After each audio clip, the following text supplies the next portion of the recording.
Oke,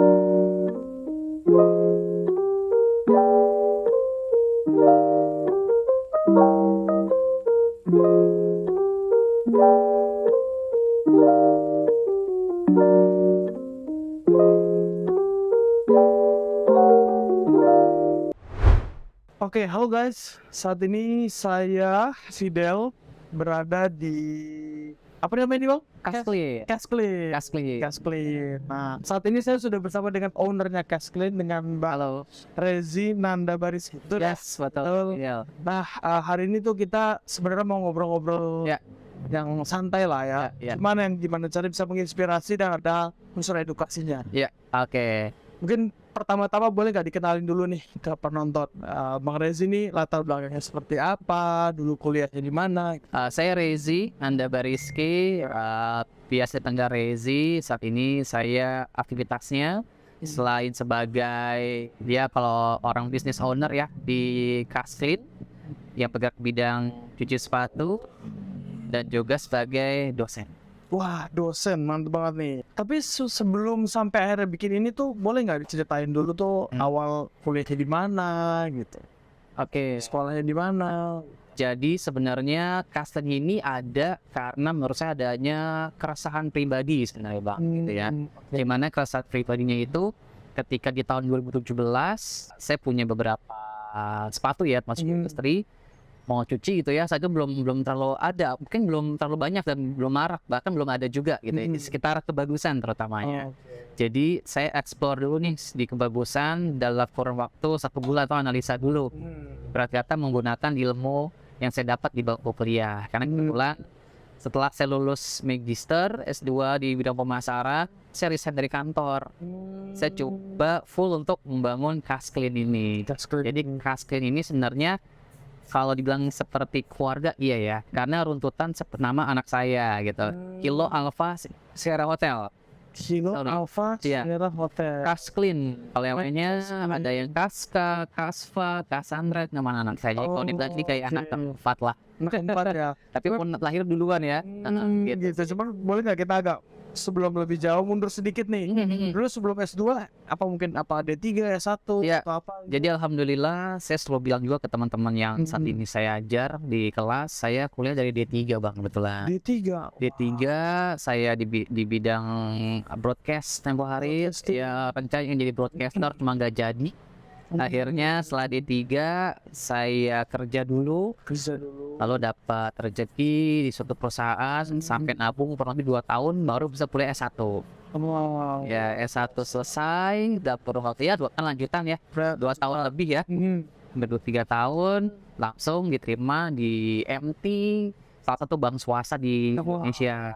Dari situlah saya dapat ini ya mungkin pundi-pundi uang yang lumayan ya, karena MT tempo hari ya. Betul. Jadi ya sambil belajar dapat gaji, kelebihan gaji itulah yang saya tabung buat bisa sekolah lagi. Sampai lanjut S2. Alhamdulillah. Nah, terakhir nih kalau nggak salah Bang Rezi sempat kerja di perusahaan BUMN, multinational company ya? Kalau BUMN belum sampai ya. Tapi ya. karena alhamdulillah selama pengalaman kerja kami ya di corporate saya udah 14 tahun Bang. 14 Dibilang sales dan marketing. Di bidang sales and Ya marketing. gitu. Jadi kalau bicara di banking, mau dibicara kayak apa ya, mobil showroom mobil bekas, saya pernah juga di radio agency. Radio agency juga pernah. Ya sudah pernah. Terus lebih ke terakhir di bidang startup. Fokus terakhir startup di hampir 4 tahun inilah.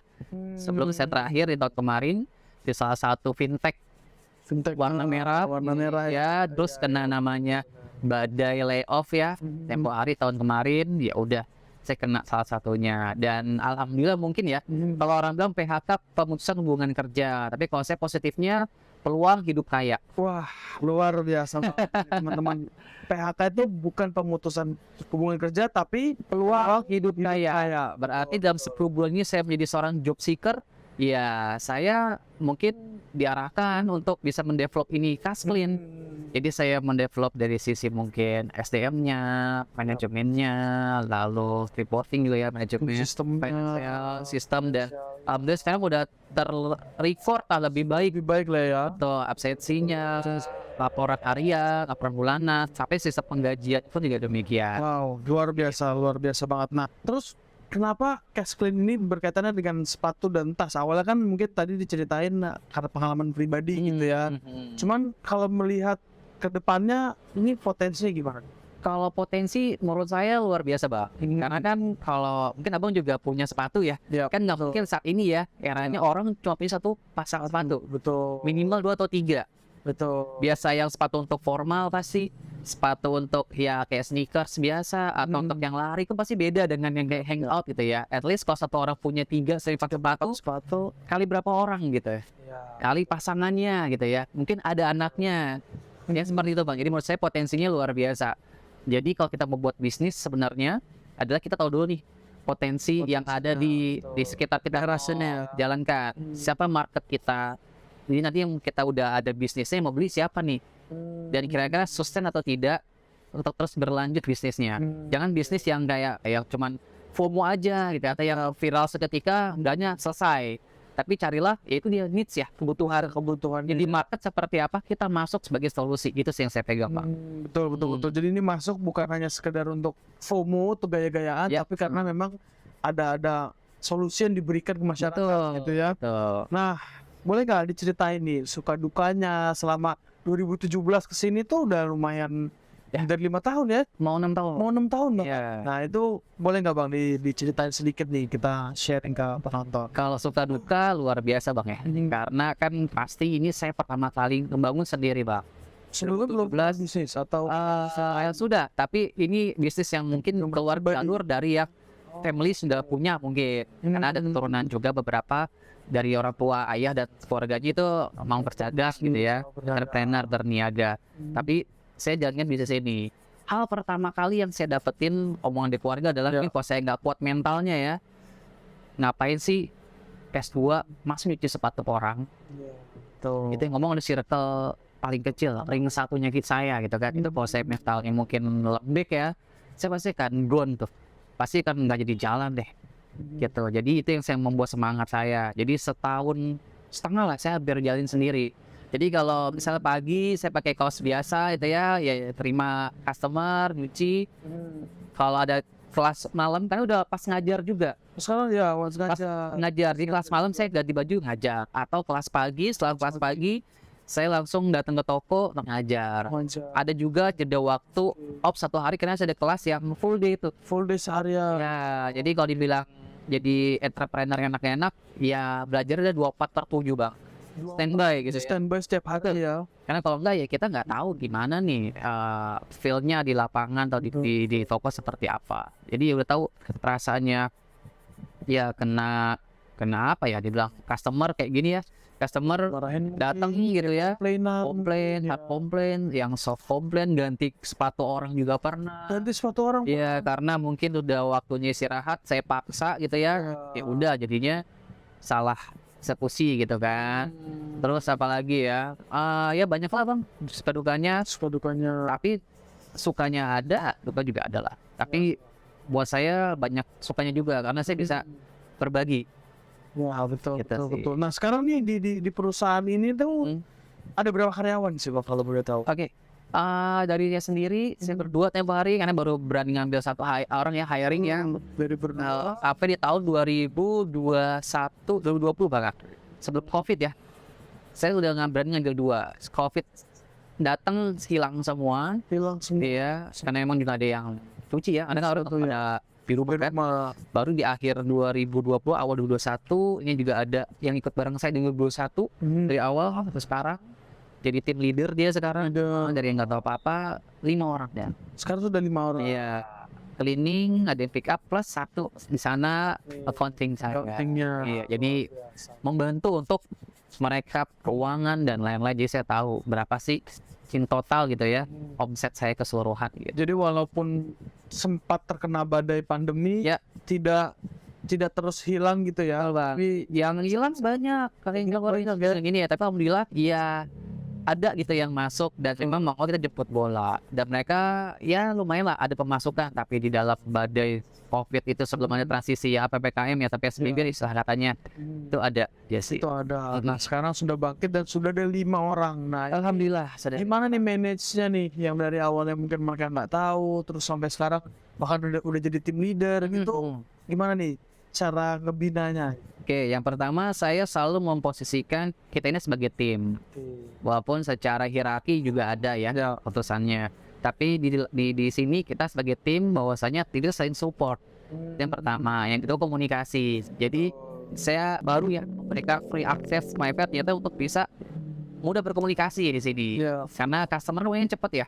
Jadi kita berkomunikasi, lalu juga saya buat laporan dia ada boardnya di sini. Mana customer yang datang, jumlah itemnya berapa, sudah ditulis di situ secara manual. Dari nota dimasukin ke dalam digital atau spreadsheet sekarang. Jadi saya pun walaupun nggak di toko bisa melihat perkembangan yang masuk berapa, yang sudah beres siapa. Ini dari sisi teknis administrasi. Kalau biar orang aware dengan Kasklin ya pasti dengan digital ya bang ya. Digital juga saya main di Instagram, main di Google Maps pasti, karena kan udah terverified ya saya di Google. Orang udah banyak, sampai sekarang mau mainin WA marketing sama ads gitu. Ya karena keywordnya udah kita buat sampai ya itu keyword yang jadi andalannya kita Kasklin. Hasil dari riset. Jadi nggak main asal langsung jadi gitu ya, dan butuh proses. Nah ini menarik nih, kalau tadi kita bicara kendala apa kondisinya gitu ya, dan suka dukanya. Nah, planningnya ke depan gimana nih? Secara visi misinya nih. Visi misi udah pasti ini ingin besar bang ya, ingin besar. Jadi kita bukan hanya sekedar sepatu tas aja. Saya ada sofa, ada spring bed, masih baby gear yang tambahan gitu ya. Karena sekarang ya positioningnya yang saya bangun adalah ya udah selain sepatu, tapi ada juga nih yang membantu ya bunda ya, dan solar dan car seat ya berbau dengan baby. Tapi yang pasti pouchnya kita juga higienis, nggak yang pakai deterjen. Untuk yang baby khusus yang baby, yang sepatu khusus yang sepatu. Targetnya di tahun ini saya pengen banget jadi PT bang. Wah, mantap nih kita udah mau jadi PT, usaha legalitas, betul. Lagi memberikan benefit tambahan buat teman-teman di sini. At least kalau ada BPJS ya lumayan lah ya. Sekali masih UMKM ya bang di sini ya. Yang mudah-mudahan dengan jadi PT lebih memudahkan kami nih. Saya pribadi untuk bisa mengembangkan sayapnya Kasklin. Mudah-mudahan ada investor dan karena juga ada investor yang coba dibantu. Dengan cara apa? Ada bisnis plan. Dengan proyeksi dan juga dengan dari keuangan yang jelas. Kenapa saya membutuhkan sekali accounting ini untuk mensupport salah satunya. Betul luar biasa. Jadi ini start small tapi dengan mimpi yang besar gitu ya. Harus bang, karena mimpi itu gratis. Nah, mimpi itu gratis. Bagaimana thinking of big gitu ya. Yes, betul. Nah, sebagai seorang pengusaha dan juga seorang dosen. Gimana nih bagi waktunya antara toko ya kan? Kapan ngajar, kapan harus ngurus istri dan 3 orang anak loh ini. 3 orang anak. Jadi sebutin 3 enak. Sebutin 3 enak. Maksudnya ya dengan keluarga itu kan, maksudnya di sini juga tadi sempat dibilang ini anak keempat nih gitu kan. Ya benar. Jadi sebenarnya secara pembagian waktunya udah diperhitungkan bang dari awal bikin gitu, karena untuk awal bikin fokusnya memang di toko Kasklin dengan dosen temporary yang hanya baru sudah dosen tamu aja. Awal ya setelah ya bergiliran waktu sekarang udah punya jam terbang, otomatis udah banyak kelas yang diajar dengan sudah bisa tetap gitu ya nampaknya. Jadi ketika ada jadwal ngajar sudah pasti bagi waktunya di sana. Yang kedua bagi waktu dengan rumah adalah kan kita bisa kerja di mana aja. Betul. Gitu ya. Jadi kalau dari rumah berangkat sudah tahu di jamnya berapa. Jam berapa aja. Jadi kayak misalnya harinya off nih. Besok ada ngajar kelas pagi, bahkan besok ada ujian sidang. Otomatis ini sudah ada namanya sistem bang. Otomatis secara bisnis sudah jalan nih. Tanpa harus dikontrol secara detail. Walaupun tetap harus dikontrol. Karena kalau nggak dia akan loss gitu ya. Jadi bagi waktunya kita udah ada jadwal shifting di sini, sudah ada jadwal mengajar, udah ada jadwal buat anak-anak juga di rumah. Jadi udah terbagi. Bahkan sebelum saya di day off ya. Ya. Jadi ada 4 activity dalam satu hari gitu ya. 4 activity. Yes gitu ya. Belajar juga ya kan, ke toko. Ke toko, Kerja istri juga. sama kerja kantoran juga. Yang mana di lapangan, ngurus area dan ngurus tim. Jadi ya, Wow. ya itulah mana buat saya manage itu harus bisa kita laki terutama ya. Karena kalau bisa manage itu otomatis lancar lah. Lancar lah ya, mudah-mudahan. Nah, boleh di-share sedikit nggak sih peranan keluarga, terutama istri dalam karir dan bisnisnya Bang Rezi? Kalau istri ya dia support gitu ya. Ya. Karena memang secara nggak langsung kan Rezi istri Habila dia juga tahu juga Ya. Gaskin. Karena kan pasti nanya emang laku kerja apa gitu kan. Punya ini punya itu gitu ya. Otomatis ketika ada jasa yang dia tawarin, circle dia mungkin tahu gitu ya. Karena kan circle saya dengan istri ada yang sama ada yang beda. Ya. Itulah opportunity yang bisa kita bangun. Justru saling support ya. Yes gitu kan. Ya banyak juga kok circle dia yang kesini Ke gitu ya. sini untuk akhirnya mau bersihin sepatu. Nah, pertanyaan selanjutnya adalah gimana nih cara memanage ekspektasi ini kan? Gimana mengelola karyawan, terus apakah dalam bisnisnya ada reward dan punishment-nya? Kan? Apalagi setelah bisnis ini berkaitan erat dengan business development-nya, Ya. gitu. Itu boleh di-share nggak tuh, Bang? Minus reward itu pasti ada. Pasti ada ya? Karena kalau kita nggak ada dua hal itu nggak terkontrol kerjanya. Menurut saya seperti itu. That's why kalau reward ya saya bicara reward dulu nih. Reward dulu. Saya ada reward 3 bulan sih Pak. Wah, Kayak per kuartal. per kuartal. Per kuartal ya sorry ya per Ya. 3 bulan. Jadi saya kasih target ke mereka bahwasanya saya mau omset 50 juta dalam 3 bulan ini. 3 bulan ini. Ya kalau bulan ini tercapai seperti yang omset di Januari dia itu udah masih achieve, happy pribadi happy Betul. gitu. Terus kalau punishmentnya saya lebih ke arah absen, kehadiran karena mau di toko mau di kelas saya pun sangat strict banget Strict sama banget absen. dengan absen. Kalau di kelas jam 8 masuk ya jam 8, 8.15, 8.15 Ya. saya kasih 15 menit tetap dia bisa ada waktu tambahan, selesai gitu. Karena buat saya waktu tuh bukan waktu adalah uang, bukan. Waktu itu nggak bisa diulang, Pak. Ulang, betul. Nah, orang udah punya waktu, tenaga, biaya gitu Betul, ya. betul. Kan 3 hal itu kan saling berkontribusi. Saling berkontribusi. Gitu. Mungkin ada nggak pesan-pesan untuk generasi muda atau orang di luar sana yang ingin berbisnis? Oke. Kalau berbisnis ya alhamdulillah saya juga di kampus dikenal dengan dosen trainer ya, Bang. Dosen Trainer ya, karena dia ada usaha ini. Pokoknya saya selalu bilang, walaupun usaha saya cuma cuci sepatu gitu ya dengan ukuran size mungkin 2 kali berapa gitu ya, nggak terlalu besar, tapi saya bisa memberikan mimpi besar buat diri saya dan orang lain. Orang lain. Itu yang pertama. Yang kedua adalah bisnis itu bukan berarti jadi kalau sampingan ya, Ya. otomatis akan jadi sampingan juga dapatnya. Betul. Betul. Karena sekarang kita nggak bisa cuma satu sumber aja, Pak. Betul. Kita harus multitasking. Ya. Kalau kata orang di corporate ya mungkin Ya. kita harus agile ya. Ya. Agile kepada satu sama lain gitu ya. Kalau saya agile dan multitasking itu harus menurut saya. Jadi kita bisa kemana-mana. Gitu nih Bang. Jadi kalau bagi yang mau berbisnis, mau secara strategi juga harus tahu. Karena bisnis bukan warisan, tapi bisnis bisa dipelajari. Bisa dipelajari. Nah, buat yang mau bisnis tuh apakah lebih baik terjun langsung atau mungkin ngambil sertifikasi ataupun ya? Kalau yang mau bisnis ada 2 cara menurut saya tadi bilang. Bisa cara poboy langsung kayak gue punya duit nih. Ya. Buat apa duit nganggur gitu ya, asal jalan. Atau ya memang dia harus belajar Pak. Sertifikasi biasanya ketika ikut kayak kelas, ikut bimbingan dan lain-lain. Kalau tutor, ya misal saya ikut praktisi, saya punya sertifikat. Di BNSP ada tuh sertifikat pengajar perusahaan, pengajar ya, atau mentor. Dalam waktu 3 tahun berlaku. Jadi kalau mau bisnis ya, kau punya uang lebih misalnya, ya dilihat dulu mau bisnis apa, siapa yang nanti mau beli marketnya, dan pelajari dulu produk mau tawarkan. Produk yang Biar relate. ya, betul. Ya kalau memang uangnya unlimited nggak masalah, konsultan kita Bang ya. Kalau yang mau belajar yang kira-kiranya untuk bisa mengembangkan potensinya, ya kali itu sih Bang. Dan prosesnya adalah kalau buat saya perhitungannya adalah kalau dalam hitungan bulan 1, 3, 6, 12. 12. 1 bulan pasti kan orang masih proses pengenalan. Sampai 3 bulan kalau memang belum dirasa kurang, tambah 3 bulan lagi atau 3 bulan ke-6. Kalau saya pribadi di bulan ke-6 tidak ada progres, saya cut. Kayak gitu. Kalau Kalau memang uangnya masih ada, hanya sampai setahun. Kalau nggak ada, alokasikan ke yang lain. Maksudnya seperti itu. Udah lolos sampai tahun 12 bulan, berarti masuk tahun pertama bang ya. Ya, Kalau hitungan tahun ada 1, 3, 5, 7, 12. 7-12. Itu formulasi saya. Alhamdulillah Kavin udah masuk ke tahun ke-6. 5 menuju ke 6 ya. Yes, tahun ini udah lewat alhamdulillah bang. Harus sudah lewat dari 5 Yes. tahun.